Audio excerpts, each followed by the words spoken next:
반갑습니다. 이슈 한마당입니다.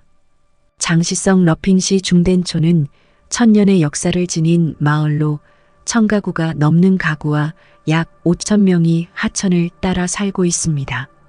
마을 북쪽 끝에는 우디라는 큰 습지가 있는데요.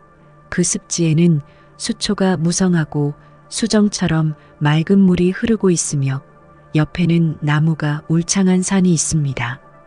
밤에는 마을의 젊은이들이 산기슭의 초원과 정자에 와서 사랑에 빠지고 연인들이 풀밭에 누워 어둠 속에서 뜨거운 사랑의 표현을 합니다.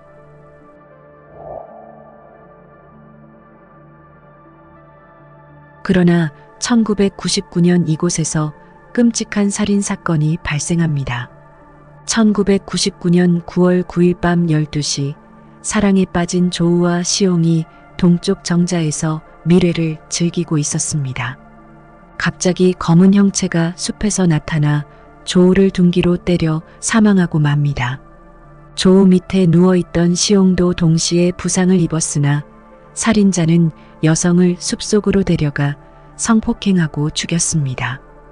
2000년 5월 24일 또 다른 살인과 강간 사건이 발생했습니다. 이번에는 슈퍼마켓 주인 장적하이가 하오강과 데이트를 하던 중 손도끼로 살해당했습니다.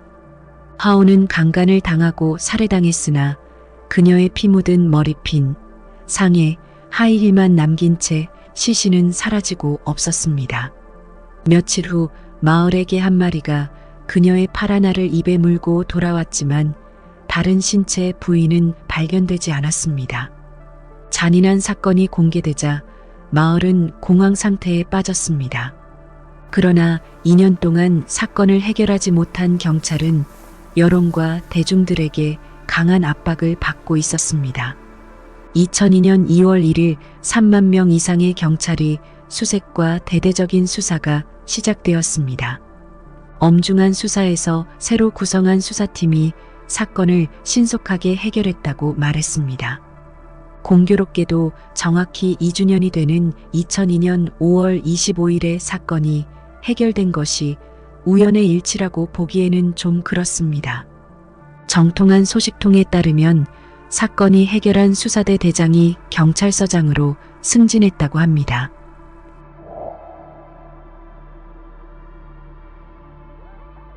(2002년 6월 7일) 지역 언론은 두 건의 살인과 강간, 강도 사건의 범인 체포라는 기사를 내보냅니다. 기사에 따르면 2002년 경찰이 청리어라는 남자가 이 사건과 관련이 있다는 사실을 발견했다는 것입니다. 또한 6월 19일 사건 현장의 마을에 사는 황지강, 챙리어, 팡춘핑, 챙팍은 4명을 강도, 강간, 살인 혐의로 체포합니다.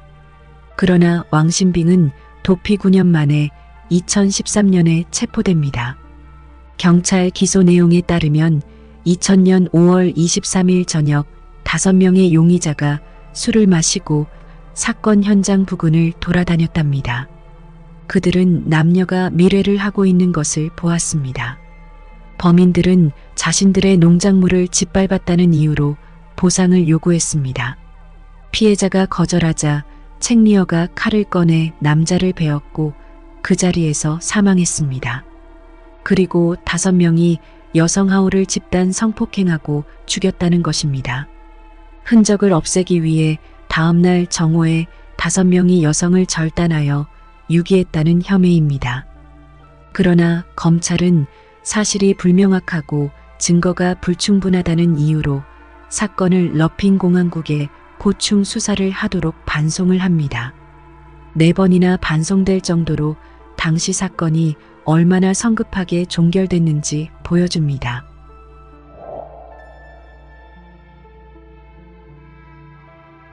(2003년) 법원에서 재판이 열렸습니다. 재판 과정에서 황지강의 3명은 범행을 부인하며 강압에 의한 자백이라고 말했습니다. 4명은 자신들이 부당한 대우를 받았다고 비명을 질렀습니다. 그리고 20명이 넘는 변호사가 참여해 모두 무죄를 주장했습니다. 그러나 법원은 1심에서 4명에게 사형을 선고합니다. 사형을 선고받은 그들은 억울한 판결이라고 주장했습니다. 판춘핑의 아버지는 팡춘핑과 며느리가 알리바이를 증명한 녹음 테이프가 경찰이 갖고 있다고 말했습니다. 그러나 2년 후 아들이 체포되면서 당시 수사 녹취록은 사라졌고 수사를 맡은 경찰관은 증언을 거부했다는 것입니다.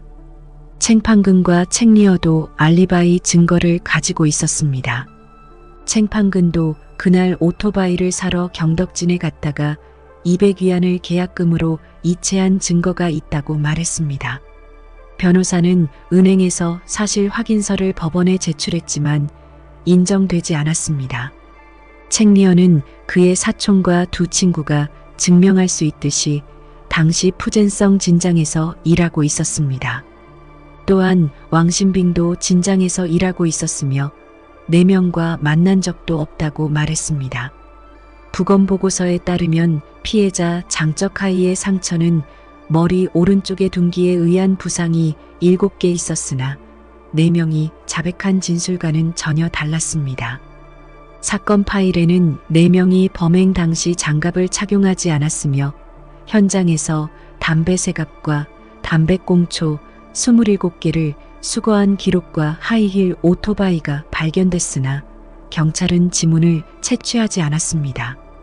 변호인은 피고인들이 시신을 절단한 사실을 확인했다지만 개가 물어온 팔을 제외하고 중요한 인체 부위는 발견되지 않았다고 변호했습니다. 2002년 8월 래핑 경찰도 이 사건에서 가치 있는 물적 증거는 추출되지 않았다고 인정했습니다. 가장 설명하기 어려운 점은 사건 다음날 경찰이 살인 현장을 조사했을 때 피고인 4명이 현장 숲속에 나타나 시신을 토막냈다는 것을 경찰이 직접 봤다는 점입니다. 항소 이후 장시성 고등법원 역시 사실관계가 불명확하고 증거가 불충분하며 4사람의 자백 사이에 명백한 불일치가 있다고 판단해 1심 판결을 취소하고 사건을 파기환송했습니다. 그러나 재심 이후에도 1심 법원은 여전히 사형 선고를 유지하지만 4명은 항소를 계속했습니다. 2006년 5월 31일 장시성 고등법원은 4사람이 저지른 범죄에 대한 판결이 정확하고 적법하다는 최종 판결을 내리며 4명에게 사형 집행유예 2년을 선고했습니다. 그러나 최종 판결에서는 구체적 상황이 무엇인지에 대하여 설명을 제시하지 않았습니다. 그리하여 사건은 마침내 종결되고 맙니다. 사형 집행유예 2년은 사형수에게 사형을 바로 집행하지 않고 일정 기간 동안 사형 집행을 보류하였다가 해당 기간의 수용 생활에 따라 무기징역 혹은 그 이하의 징역형으로 감형하여 주는 제도입니다. 현재 사형 집행유예 제도를 시행하는 국가는 중국이 유일합니다. 가해자들은 감옥에 갇히고 사건을 해결한 경찰이 승진했지만 사건을 둘러싼 여러 의혹은 여전히 남아 있었습니다. 가장 이상한 점은 4명의 체포에도 불구하고 사건이 또 발생했다는 것입니다. 중된촌에서 아침 운동을 하던 52세 주부와 25세 여성도 살인과 강간으로 계속 피해자가 발생했습니다. 사건이 종결되었다지만 10년이 넘도록 그들의 부모는 재심을 계속 신청했습니다. 아들의 억울함을 호소하기 위해 4명의 부모들은 베이징, 난창, 경덕진을 수없이 방문했습니다. 베이징에서는 돈을 절약하기 위해 4명이 길거리에서 잠을 자기도 했습니다. 수십 명의 변호사가 변호에 참여했으며 많은 학자들이 토론에 참여하며 분석과 조사를 하고 증거 수집을 거친 변호사들은 만장일치로 부당한 판결이라고 말했습니다. 그러나 재심은 법원에서 받아들여지지 않았습니다.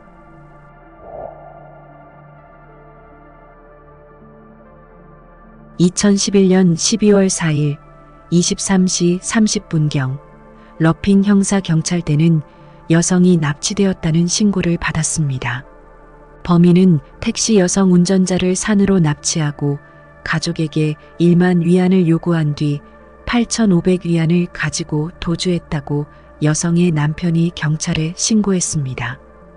범인이 사건 현장에서 몇 킬로미터 떨어진 마을로 도주하였으나 추적 끝에 범인을 체포합니다. 현장에서 도끼와 수제 단검 그리고 밧줄 2개와 담배꽁초 3개, 현금 8,500위안을 증거물로 압수했습니다. 범인의 이름은 팡린자이입니다. 팡린자이는 자신은 단순한 절도범이라고 진술했습니다. 도끼와 칼을 소지한 여러 정황적 의심점을 확인한 경찰은 끈질긴 신문 끝에 그는 살인 사건을 포함한 모든 범죄를 자백을 합니다. 그러나 경찰은 그의 진술을 듣는 순간 놀라움과 충격을 받았습니다. 그의 자백에 따르면 1999년 9월부터 2011년 12월까지 3명을 살해하고 10명의 여성을 강간했으며 1명을 납치하고 4명을 강탈했으며 3명의 여성을 강제로 성추행하여 14건의 범죄를 저질렀다고 말합니다. 그는 8년 연속 범죄 중에 4명을 사형 선고했던 미스터리 사건과 일치했던 것입니다. 2012년 4월 21일 팡린자이의 현장 검증 도중에 극적인 장면이 발생했습니다.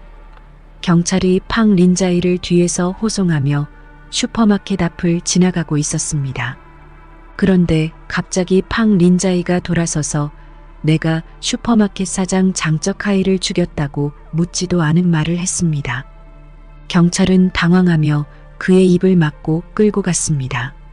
슈퍼마켓 사장 살인범이 체포되었다는 소식이 퍼져 사형을 받았던 가족들과 마을 사람들은 축제 분위기로 바뀌었습니다.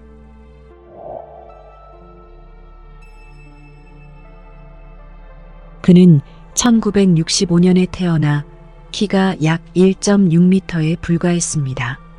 고철 수집을 하면서 수입이 좋았기 때문에 가족들은 똑똑하다고 생각했습니다. 그러나 1983년 18세의 팡린자이는 작별 인사도 없이 갑자기 가족을 떠났습니다. 그 이유는 팡린자이가 자전거를 훔치다 체포되어 징역 5년을 선고받았습니다. 그는 출소 후 농장에서 일하다가 레농샤와 결혼하여 2 아들을 낳았습니다. 수년 동안 사탕수수를 재배하다가 시멘트 노동자로 일하기도 했습니다. 많은 마을 사람들이 집을 짓기 시작하자 항상 일이 넘칠 정도로 많아서 하루에 3,400위안을 벌었습니다. 가끔 마을 사람들은 우물이나 전기회로에 문제가 있으면 팡린자이에게 수리를 부탁하여 이웃집으로 가곤 했습니다. 그는 돈을 받지 않고 수리가 끝난 후에는 담배 한 대만 피우고 떠났습니다. 그러나 수년이 지나면서 마을 사람들은 팡린자이가 절도죄로 복역한 후 마을에서 거의 말을 하지 않고 비슷한 또래의 사람들과도 대화를 나누지 않았으며 술도 마시지 않았다는 사실을 알고 있습니다. 또한 카드놀이도 하지 않고 혼자 문 앞에 쪼그리고 앉아 담배만 피웠답니다. 마을 주민 자오 씨와 아내 레농샤는 1~2년 함께 일했습니다. 자오 씨는 레농샤가 사소한 문제로 남편에게 심한 욕설을 자주 했다고 말합니다. 레농샤는 마을 사람들과 말다툼을 하며 성격이 아주 나쁜 여성이었습니다. 마을 사람들도 팡린자이가 집에서 심술궂은 아내에게 항상 꾸중을 듣는다는 사실도 알고 있습니다. 아내가 마을 사람들과 말다툼을 하는 것과 심한 욕설이 그의 삶에 심리적 상처를 남겼습니다. 견딜 수 없는 시간이 지남에 따라 여성에게 증오심을 키우게 되면서 악마의 근성이 나타났습니다. 그는 자존감을 되찾기 위해 여성에게 불만을 표출합니다. 더구나 아름다운 여성을 보면 더 참을 수 없었다고 합니다. 1999년 9월 어느 늦은 밤 마침내 악마가 되기로 마음을 먹고 범죄를 시작했습니다. 첫 번째 범행에서 2명이 목숨을 잃었습니다. 남성은 둔기로, 여성은 강간당하고 살해되었으며 절단되었습니다. 처음 범행을 저지른 팡 린자이는 처음에는 매우 겁이 났지만 시간이 지나도 문제가 없자 안심을 합니다. 몇 달 동안 숨어 지내다가 또다시 범죄를 저지르고 싶은 강한 충동을 통제할 수 없었습니다. 그는 도시 외곽을 돌아다니며 언제든지 표적을 찾았습니다. 2000년 5월 24일 슈퍼마켓 사장과 여성에게 강간, 살인, 절단 사건을 저지르고 맙니다. 그는 흥분을 추구하는 충동을 억제할 수 없지만 범죄를 저지를 때마다 죄책감으로 가득 차 있었다고 합니다. 또 다른 사건에서 여성을 폭행한 그는 갑자기 양심을 느끼고 경찰에 전화를 걸어 피해자의 위치를 밝힌 적도 있었답니다. 그는 나를 왜 잡지 못했는지 모르겠다며 경찰의 무능함을 말하고 있었습니다. 2013년 10월 팡 린자이의 자백으로 살인 사건이 다시 한번 관심의 초점이 되었습니다. 4명의 가족들은 변호사로부터 상황을 알게 되어 희망을 얻었습니다.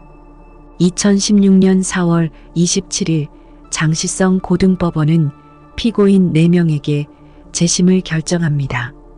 장시성 검찰은 물적 증거조사 보고서에서 또 다른 조사 보고서가 있음을 발견했습니다. 보고서에는 현장에서 추출한 20개 이상의 담배꽁초와 범인의 DNA가 포함되어 있었습니다.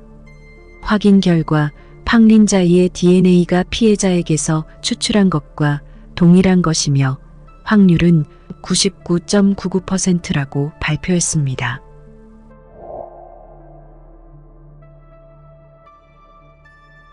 (2016년 4월 27일) 장시성 고등법원은 4명의 재심이 열렸습니다.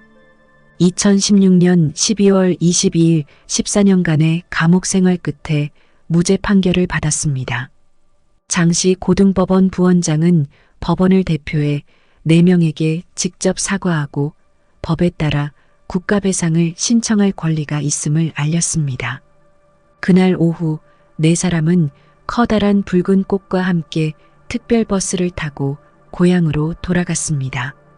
2017년 1월 16일 피해를 입은 5명이 장시성 검찰에 찾아와 수사관들을 고의적 살인 혐의로 고발했습니다. 그리고 4명에게 사형 집행유예를 선고한 장시성 고등법원 판사도 고발했습니다. 2017년 8월 4일 장시성 고등법원은 국가배상 결정을 4명에게 각각 전달했습니다. 법원은 개인의 자유를 침해한 배상금과 정신적 피해에 대한 위로로 총 227만 위안을 지급했습니다. 그러나 그들은 돈으로 잃어버린 존엄성을 되살릴 수 없다고 검찰과 법원을 강하게 비난했습니다. 2017년 5월 11일 팡 린자이가 징더전 법정에 출석해 재판을 받았습니다. 2018년 4월 8일 1심 판결에서 고의적 살인 혐의로 사형을 선고받았으며 1만 5천 위안의 벌금을 부과했습니다. 2021년 12월 29일 범죄자 팡 린자이가 처형되었습니다. 피해자 모든 분들께 위로의 말씀드립니다. 구독과 시청해 주셔서 감사합니다.